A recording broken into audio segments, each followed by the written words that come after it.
Subscribe करिए hi fi study channel को, bell icon को प्रेस कीजिए लेटेस्ट वीडियो अपडेट सबसे पहले पाने के लिए। Hello dear student, I am Lalit and welcome back hi fi study changing the way of education. तो दोस्त, आज हम लोग पढ़ने वाले हैं साइंस, जो कि यूपी डीएलएड फर्स्ट सेमेस्टर की साइंस पढ़ेंगे। और इसमें हमारा आज का जो टॉपिक होगा वो होगा पदार्थ। जो पदार्थ है, आपके सिलेबस में पूरा का पूरा एक चैप्टर है पदार्थ के ऊपर कि पदार्थ किसे कहते हैं, पदार्थ कितने प्रकार के होते हैं, पदार्थ की अवस्थाएं कौन कौन सी होती हैं। तो ये हमको लगा कि इम्पॉर्टेंट है, इसलिए आपको थोड़ा अच्छे से हम इसको बताएंगे। तो बात करें पदार्थ की, तो इसको इंग्लिश में कहते हैं हम लोग मैटर। पदार्थ को इंग्लिश में कहते हैं मैटर। अगर आपको नहीं पता तो आप जान लो, पदार्थ को इंग्लिश में कहते हैं मैटर। अब बात करें पदार्थ की कि मेरा पदार्थ होता क्या है। अच्छा, तब आपने अपने आसपास बहुत सी ऐसी वस्तुएं देखी होंगी जो स्थान घेरती हैं। कहने का मतलब, बहुत लोगों से घर में इस टाइम फ्रिज, कूलर या अलमारी होगी ना, तो उसको जिस स्थान पे आपने रखा होगा उस स्थान पे उसने कुछ ना कुछ स्थान घेरा होगा, तो वो हमारी क्या हुई, एक पदार्थ हुई। तो पदार्थ की परिभाषा को कुछ हम ऐसे समझेंगे कि वे सभी वस्तुएं जो स्थान घेरती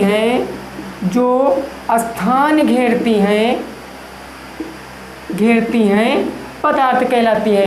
यानी कि वे सभी वस्तुएं जो स्थान घेरेंगी, चाहे वो इतना स्थान घेरें या इतना स्थान घेरें, वो स्थान घेरेंगी हमारी पदार्थ कहलाएंगी। और एक चीज़ इसमें होती है कि वो जो वस्तुएं होंगी उसमें कुछ ना कुछ क्या होगा, हमारा भार होगा। कहने का मतलब वो स्थान तो घेरेंगी ही घेरेंगी, साथ में उनमें कुछ भार होगा। जैसे मैंने कह दिया, एक ईंट है, तो ईंट को आप, जैसे यहाँ पर एक ईंट है, अब ईंट को आपने यहाँ पर रखा, तो ईंट ने क्या किया, इतना स्थान तो घेर लिया भाई, ईंट ने इतना स्थान घेर लिया।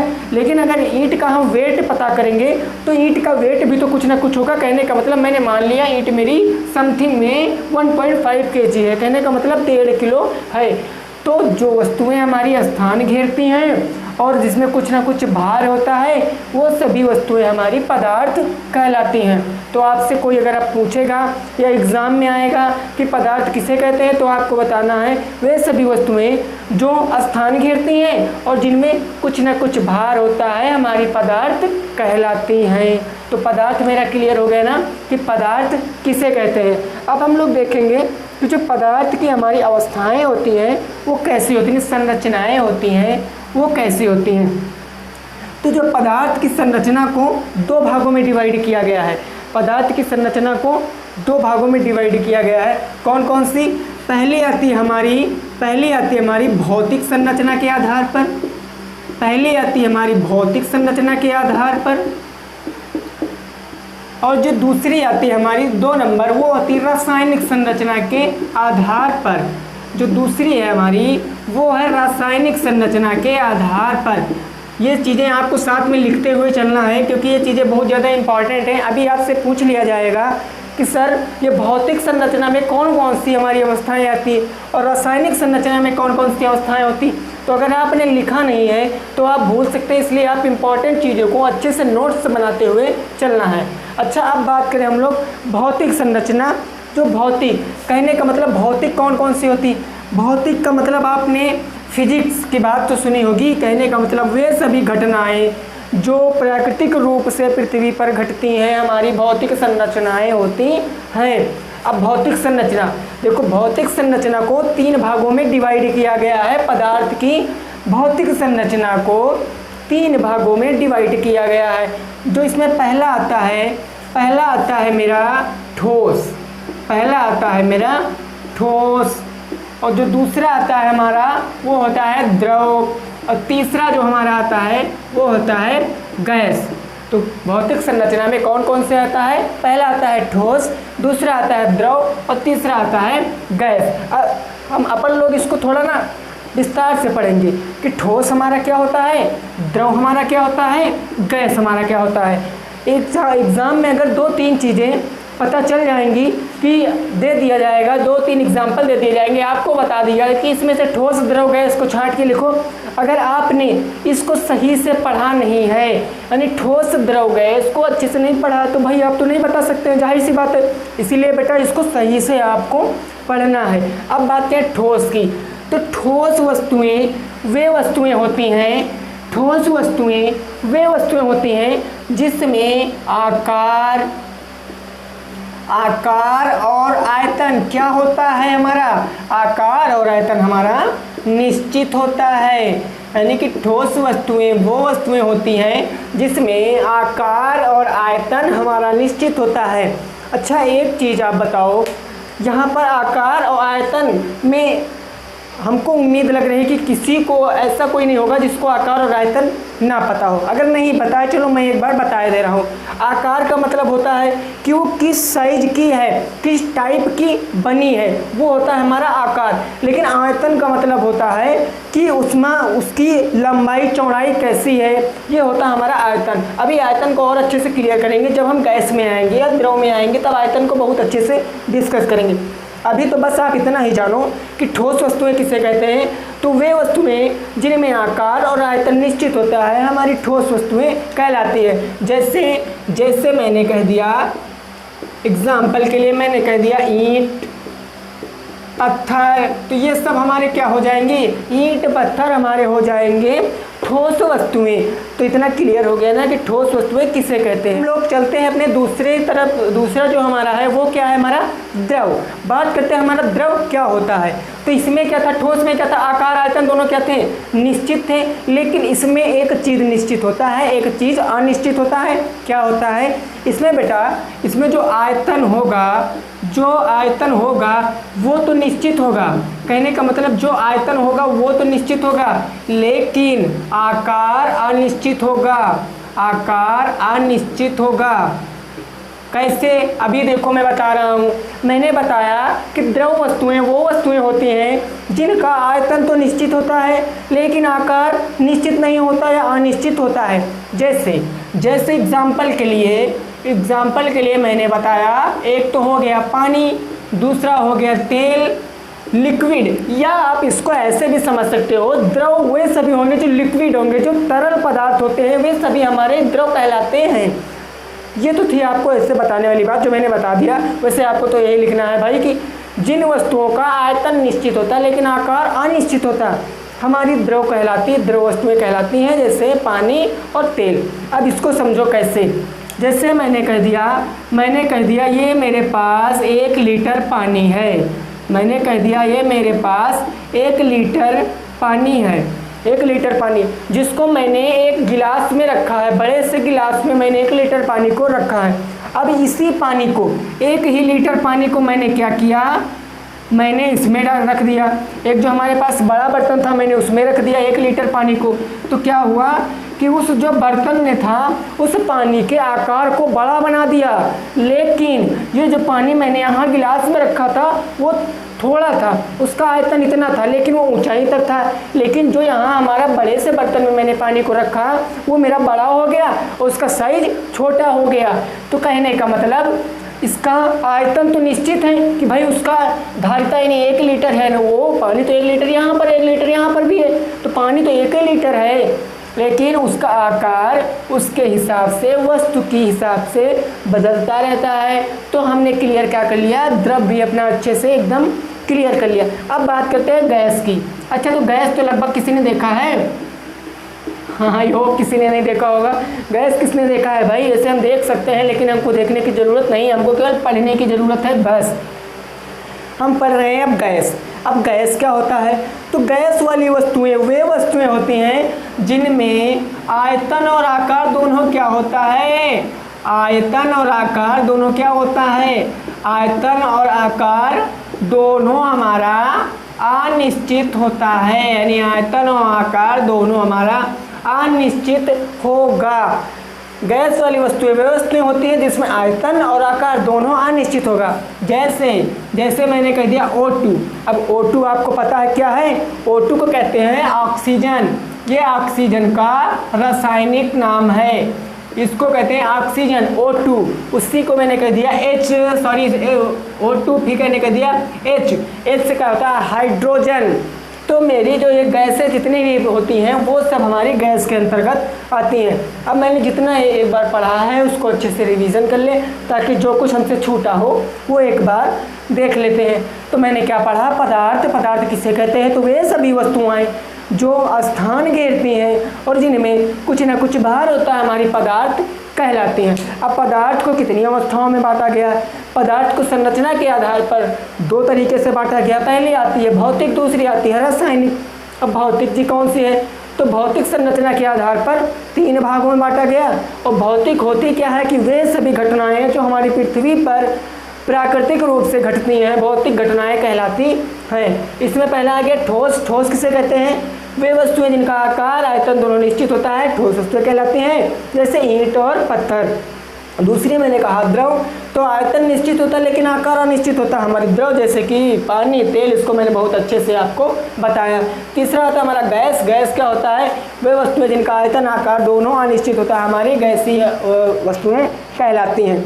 अब हम बात करेंगे रासायनिक संरचना के आधार पर पदार्थ को कितने भागों में बांटा गया है।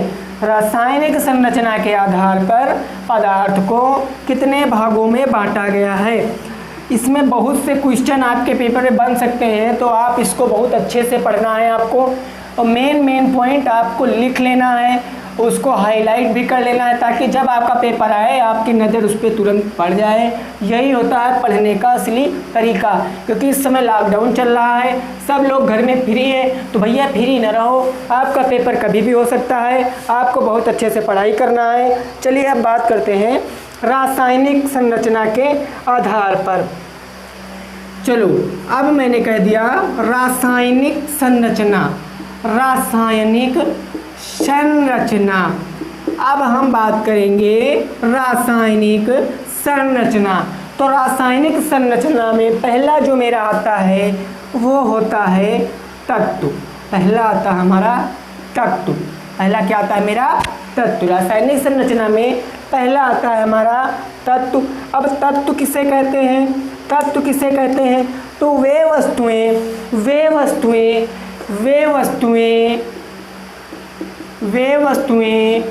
जो दो या दो से अधिक, वे वस्तुएं जो दो या दो से अधिक अणुओं से मिलकर बनी होती हैं, अणुओं से मिलकर बनी होती हैं, हमारी तत्व कहलाती हैं। यानी वे वस्तुएं जो दो या दो से अधिक अणुओं से मिलकर बनी होती हैं, हमारी तत्व कहलाती हैं। तो इतना क्लियर हो गया ना कि तत्व किसे कहते हैं? तो वे वस्तुएं जो दो या दो से अधिक अणुओं से मिलकर बनी होती हैं, वो हमारी तत्व कहलाती है। अच्छा, अब एक चीज़ क्लियर कर देते हैं। यहाँ एक पॉइंट आ गया अणु, और एक हमारा होता है परमाणु। एक होता है अणु और एक होता है हमारा पदार्थ होता है। एक होता है अणु और एक होता है हमारा पदार्थ। एक अणु होता है, एक पदार्थ होता है। अब यहाँ से मैंने एक उदाहरण देना है आपको, आप भूलेंगे नहीं कभी कि अणु क्या होता है, पदार्थ क्या होता है। मैं ऊपर वाला साफ कर रहा हूँ, आप नोट कर लिया करें अच्छी चीज़। अब मैं यहाँ से आपको समझाऊंगा कि पदार्थ क्या होता है, अणु क्या होता है, क्योंकि कभी कभी पूछ लेता है कि पदार्थ और अणु में अंतर बताओ। तो हम देखेंगे हमारा पदार्थ क्या होता है और हमारा अणु क्या होता है। देखो भैया, लड्डू तो सब लोगों ने देखा होगा। अरे देखा नहीं होगा, खाया होगा यार। लड्डू तो सब लोगों ने खाया है। तो लड्डू कभी बनते हुए देखा है? कभी हलवाई की दुकान पे लड्डू को बनते हुए देखा? तो लड्डू बनता कैसा है? ये होता है एक तुम्हारा लड्डू, एक मैंने लड्डू कह दिया इसको, एक हो गया। तो इसको बनाने से पहले हमने क्या खरीदा था? हमने एक आती है बूंदी। अगर बूंदी वाला लड्डू है तो चलो ठीक है, बूंदी आती है, अदरवाइज बूंदी नहीं, बेसन है, ठीक। चलो बूंदी वाला लड्डू हम मान लेते हैं। तो जो बूंदी की हमारी पैकेट आती है वो कुछ ऐसी होती, उसमें ऐसे ऐसे करके बूंदी होती है हमारी। कोई भी बूंदी आप मान सकते हैं, येलो वाली, रेड वाली, कोई भी आप मान सकते हैं। तो ऐसे हमारी पैकेट में होती हैं। तो जो इस एक लड्डू हमारा बनेगा तो पता नहीं कितनी बूंदियों से मिलकर बने, उसमें कम से कम 10 या 15 बूंदियाँ लगेंगी कि नहीं लगेंगी? आप खुद दिमाग लगा सकते हो, लगेंगी कि नहीं लगेंगी? लगेंगी ना। अच्छा, जो 15 बूंदियाँ हमने माना, 15 बूंदियाँ मिलकर मेरा एक लड्डू बनाती हैं। और एक लड्डू मेरा क्या हुआ? पदार्थ हुआ कि नहीं हुआ? कैसे हुआ समझो। जो लड्डू है अगर हम उसको हाथ पे रखेंगे, माना मेरा ये लड्डू है, मैंने हाथ पे रखा, तो तो मेरे हाथ में मैंने देखा इस लड्डू ने थोड़ा सा स्थान घेर लिया, और इस लड्डू का कुछ वजनाई भी तो होगी, कुछ वेट भी तो होगा। तो वे वस्तुएं जिनमें स्थान घेरने की क्षमता होती है तथा उनमें भार होता, हमारी पदार्थ कहलाती कि नहीं कहलाती हैं, अभी बताया। तो हमारी पदार्थ हुआ कि नहीं हुआ, लड्डू पदार्थ हुआ। लेकिन लड्डू हमारा बना कैसे था, वो कुछ बूंदियों से मिलकर बना था।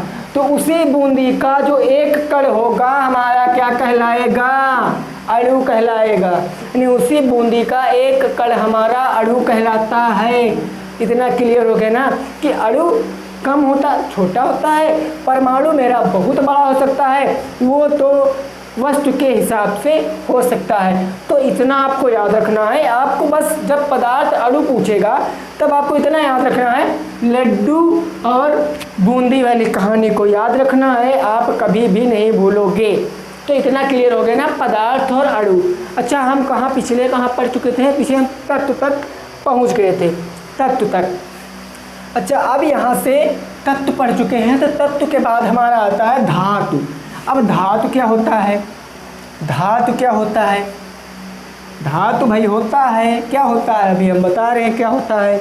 देखो ये मेरा पहला मैंने क्या पढ़ा, पहला मैंने पढ़ा तत्व, और किसमें, भौतिक संरचना में। ये चीज़ याद रखना, मैं साफ कर रहा हूँ तो इसका मतलब ये नहीं कि हेडिंग से बाहर है, हेडिंग से बाहर नहीं है।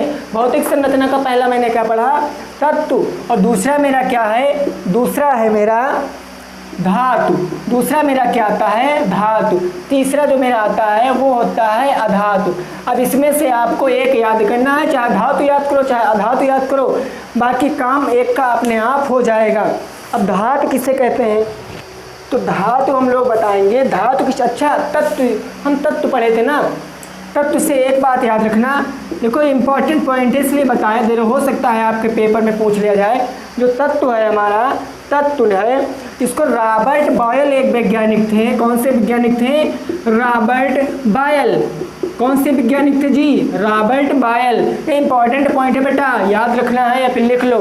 जो रॉबर्ट बॉयल थे, इन्होंने 1661 ईस्वी में, इन्होंने 1661 ईस्वी में तत्व की खोज की थी। रॉबर्ट बॉयल नाम के वैज्ञानिक ने 1661 ईस्वी में तत्व की खोज की थी। अगर आपसे पूछेगा कि तत्व की खोज किसने की, तो आपको बताना है रॉबर्ट बॉयल ने 1661 ईस्वी में की थी। अगर वीडियो को अच्छी लगी तो वीडियो को अभी से लाइक जरूर कर दें, साथ में हमारे चैनल हाई फाई स्टूडियो को सब्सक्राइब करना ना भूलें, क्योंकि आज से आपको परमानेंट ऐसी क्लासें मिलती रहेंगी जिसमें आपको सभी टॉपिक एकदम क्लियरली समझाए जाएंगे। ओके, अब बात करते हैं, हम सीधे आते हैं धातु पर। तब तो क्लियर हो गया ना धातु। तो धातु भी जो हमारा होता है वह 2 या 2 से अधिक पदार्थों से मिलकर बना होता है। धातु हमारा 2 या 2 से अधिक पदार्थों से मिलकर बना होता है, लेकिन अधातु हमारा अधातु जो होता है वो भी 2 या 2 से अधिक पदार्थों से मिलकर बना होता है। धातु भी 2 या 2 से अधिक पदार्थों से मिलकर बना होता है, अधातु भी 2 या 2 से अधिक धातुओं से मिलकर बना होता है।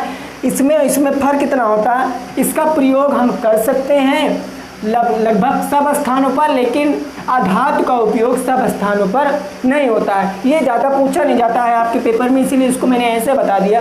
जितना पूछा जाता है उसको मैंने बहुत अच्छे से बताया। एक बार और रिपीट कर रहे हैं धातु को। धातु जो होता है ये 2 या 2 से अधिक पदार्थों से मिलकर बना होता है। अधातु भी हमारा 2 या 2 से अधिक पदार्थों से मिलकर बना होता है। फर्क कितना रहता है, धातु का प्रयोग लगभग हम सभी स्थानों पर कर सकते हैं, बट अधातु का उपयोग सभी स्थानों पर नहीं कर सकते हैं। इतना क्लियर हो गया ना, धातु अधातु। अच्छा, अब हम आगे बढ़ते हैं अपने यौगिक और मिश्रण की तरफ। अगला जो हमारा टॉपिक होगा वो होगा यौगिक और मिश्रण। क्या होगा बेटा, यौगिक और मिश्रण। चलिए भाई बात करते हैं यौगिक और मिश्रण की, कि हमारा यौगिक क्या होता है, मिश्रण क्या होता है। चलो, पहला पॉइंट मेरा आ गया कौन सा, जी यौगिक, यौगिक, और दूसरा मेरा आ गया मिश्रण। ये हो गया यौगिक, ये हो गया मिश्रण। अब यौगिक किसे कहते हैं, तो वे वस्तुएं वे वस्तुएं जो 2 या 2 से अधिक, कैसे 2 या 2 से अधिक, वे वस्तुएं जो 2 या 2 से अधिक अणुओं से मिलकर बनी होती हैं। किससे मिलकर बनी होती हैं? अणुओं से मिलकर बनी होती हैं, हमारी क्या कहलाती हैं? यौगिक कहलाती हैं। वे वस्तुएं जो 2 या 2 से अधिक अणुओं से मिलकर बनी होती हैं, हमारी यौगिक कहलाती हैं। गर्मी बहुत है भाई आज। नेक्स्ट जो हमारा आता है वो होता है मिश्रण। आपसे परिभाषा पूछेगा, आपको याद रखना है 2 या 2 से अधिक अणुओं से मिलकर बनी वस्तुएं हमारी यौगिक कहलाती हैं। अगला जो हमारा आता है मिश्रण। अब मिश्रण किसे कहते हैं? तो 2 या 2 से अधिक, 2 या 2 से अधिक, 2 या 2 से अधिक तत्वों से मिलकर बनी वस्तु को क्या कहते हैं? तत्वों से मिलकर बनी वस्तु को हम लोग मिश्रण कहते हैं। 2 या 2 से अधिक तत्वों से मिलकर बनी वस्तु को मिश्रण कहते हैं। यौगिक मिश्रण क्लियर हो गया ना? यौगिक किसे कहते हैं? तो 2 या 2 से अधिक अणुओं से मिलकर बनी वस्तु को यौगिक कहते हैं। मिश्रण 2 या 2 से अधिक तत्वों से मिलकर बनी वस्तु को क्या कहते हैं? हम लोग मिश्रण कहते हैं। मिश्रण यौगिक की डिफिनेशन में, परिभाषा में छोटा सा डिफरेंस है। क्या है? इसमें अणु हैं, इसमें तत्व हैं। आप एक याद कर लो, आपका काम भाई बन गया। बना कि नहीं बना? आपको एक याद करना, यहाँ यौगिक कर दो, यहाँ मिश्रण कर दो। अगर यौगिक पूछे तो अणु कर दो, अगर मिश्रण पूछे तो तत्व कर दो। इतना क्लियर हो गया ना, यौगिक मिश्रण। अब हम लोग बात करते हैं टाइप ऑफ मिश्रण, यानी कि मिश्रण के प्रकार, जो कि हमारा एकदम लास्ट सा टॉपिक है, मिश्रण के प्रकार। क्योंकि जो पदार्थ से पूछे जाएंगे क्वेश्चन वो लगभग इतने में से ही पूछे जाएंगे। अगर कुछ आपका छूट रहा है इस टॉपिक से तो आप लोग कमेंट कर देना, उसके ऊपर एक स्प्लिट वीडियो बना दी जाएगी। अभी तो हम लोग एकदम बेस से पढ़ रहे हैं। अभी जब हमारा एकदम रिवीजन हो जाएगा तो हम लोग मॉक टेस्ट करेंगे, अपना रिवीजन करेंगे, अपने आप को आंकेंगे कि मैंने इतने दिनों में क्या सीखा। क्योंकि प्रैक्टिस देन परफेक्ट। अगर आप प्रैक्टिस करोगे बेटा तभी सफलता मिलेगी। क्योंकि नौकरी आपके कदम नहीं चूमेगी, आप जाओगे नौकरी के पास, उसको ज़बरदस्ती छीनोगे, तब जाकर आपको नौकरी मिलेगी। देखो होता है कभी कभी, आपने देखा होगा, अगर 1000 पद होते हैं, किसी वैकेंसी के 1000 पद होते हैं तो उसमें 1 लाख या 10,000 फार्म पड़ते हैं। अगर 1000 पद के लिए इतने फार्म पड़ते हैं तो सोचो आप तो उसमें से एक हो, इसमें से एक हो, तो आपको तो 100% देना पड़ेगा। अगर आप 100% दोगे तभी आप एक टीचर बन सकते हो। अदरवाइज बेटा मेहनत ना करो। अगर मेहनत करना है तो सच्चे मन से करो, नहीं तो ना करो। ये तो एक मोटिवेशनल बात थी जो मैंने आपको बता दी। हम टॉपिक से हटेंगे नहीं, हमको पढ़ना है तो पढ़ना है। हम मन में ठान लें कि हमें कुछ करना है तो हमें कोई रोक नहीं सकता। हमारे सामने कितने भी मुश्किलें आ सकती हैं, लेकिन नहीं, हमको पढ़ना है। अब हम बात करते हैं मिश्रण के प्रकार। मिश्रण के प्रकार, मिश्रण कितने प्रकार के होते हैं? तो जो पहला मेरा आता है, जो पहला आता है वो होता है समांगी मिश्रण। पहला आता है हमारा समांगी मिश्रण, और जी दूसरा आता है हमारा विषमांगी मिश्रण। पहला आता है समांगी मिश्रण, दूसरा होता है हमारा विषमांगी मिश्रण। अब समांगी मिश्रण किसे कहते हैं? समांगी मिश्रण कहते हैं, किसे कहते हैं? तो ऐसा मिश्रण जो जब उस वस्तुओं को मिला दें, घुला दें, मिश्रण कर दें तो आपस में घुल जाएं। ऐसा मिश्रण जब करते हैं तब वस्तुएं आपस में घुल जाती हैं, वो हमारा समांगी मिश्रण कहलाता है। एग्जाम्पल के लिए मैंने बताया, गर्मी बहुत है, आप सब लोग पीते होंगे जल प्लस चीनी को अगर आप मिश्रण करते हो तो तुम्हारा क्या बनता है? अगर जल और चीनी का मिश्रण करते हो तो क्या बनता है? अरे कुछ नहीं बनता, हम कह देंगे तो कहोगे सर जी ये तो देहात वाली बात हो गई। कुछ भी बनता है ना। जल और चीनी का मिश्रण करते हो तभी तो आप कुछ मीठा सा खाते हो, पीते हो, कुछ भी करते हो। तो जो मिश्रण होता है उसमें क्या हम, अच्छा मैंने कहा कि 1 किलो चीनी को 10 लीटर पानी में घोल दो, उसके बाद मेरा आपसे कुछ हो गया, लफड़ा हो गया, कुछ मैंने आपसे नाराज़ हो गए, मैंने कहा भाई मेरी चीनी वापस करो, हमें यार तुम्हारे से साथ नहीं ऐसा करना। तो क्या बस की बात है वापस करना? और मैं दूसरी लूँगा नहीं, कंडीशन मेरी रहेगी मैं दूसरी लूँगा नहीं। तब आप कहोगे भैया कैसे वापस कर दें यार, मैंने तो उसमें मिला दिया। तो यही पॉइंट, वह मिश्रण जब वस्तुओं उसको मिला देते हैं और वो आपस में अलग नहीं की जा सकती है, हमारा समांगी मिश्रण कहलाता है। तो इतना क्लियर हो गया। और विषमांगी में बेटा इसका जस्ट अपोजिट होता है, विषमांगी में इसका जस्ट अपोजिट होता है। क्या होता है, इसमें वस्तुओं को मिलाते तो हैं, मिश्रण तो करते हैं, मिलाते तो हैं, लेकिन उसमें बाद में वस्तुओं को किसी प्रकार से अपन लोग क्या करते हैं, अलग कर लेते हैं। जैसे कह दिया मैंने रेत और जल का मिश्रण, रेत और जल का मिश्रण। कभी आपने देखा है रेत को निकालते हुए? नहीं देखा है तो देख लेना, बड़ी बड़ी जो नदियाँ होती हैं वहाँ पर मशीनों द्वारा रेत को निकाला जाता, उस रेत को जल से निकाला जाता है, लेकिन जल क्या होता है, अलग निकल जाता है, रेत हमारी बच जाती है। तो इस प्रकार का हमारा मिश्रण होता है विषमांगी मिश्रण। एक और उदाहरण देख लें, जो लास्ट उदाहरण है चावल और कंकड़। चावल और कंकड़, इसमें जो लड़कियां होंगी उनको बहुत अच्छे से पता होगा कि चावल में कंकड़ पाए जाते। तो बनाने से पहले हम लोग क्या करते हैं, हम लोग नहीं करते हैं, मतलब लड़कियां क्या करती हैं, चावल को साफ करती हैं, तब जाकर चावल तैयार होता है। तो ये जो हमारे मिश्रण होते हैं विषमांगी मिश्रण होते हैं। तो आज की वीडियो में हम लोगों ने जो सीखा, जो आपने सीखा अच्छा लगा या बुरा लगा उसको आप कमेंट में ज़रूर बताएं। और वीडियो अगर पसंद, वीडियो को अधिक से अधिक शेयर करें, ताकि जो आपके दोस्त अभी तक चैनल से जुड़ नहीं पाए हैं तो उनको आप लोग जोड़िए, क्योंकि यहाँ पर फर्स्ट सेमेस्टर का रिवीजन बहुत ज़ोरों से चल रहा है, किसी का कुछ मिस नहीं होना चाहिए बस। तो आज की वीडियो में इतना ही। Thank you, take care, good bye.